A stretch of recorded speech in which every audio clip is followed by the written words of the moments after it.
Hey there, it's Lowell Wilegy. Today I'm in the operating room and I'm about to be doing a bunion correction, but I just finished doing a tarsal tunnel release.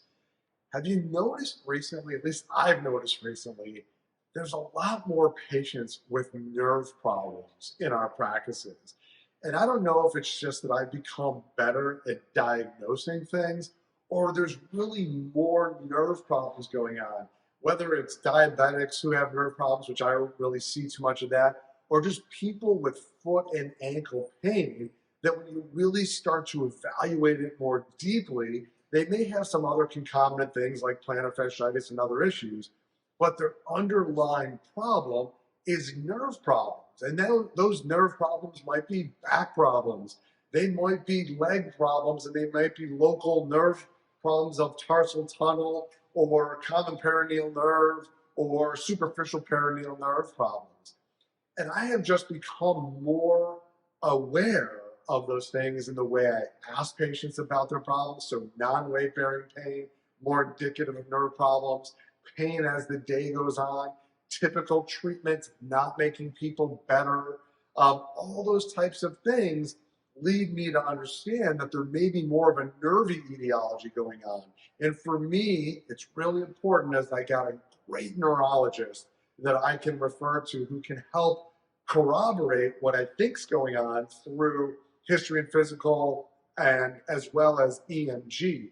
And I've got a great neurologist who does fantastic EMGs, which is so important because if you just send people to general neurologists, they don't do EMGs correctly, they don't know how to do them correctly, they don't do them bilaterally, they don't take the test all the way into the distal nerves of the foot, and therefore you're getting incorrect EMGs, which may lead you down the wrong path of care and treatment.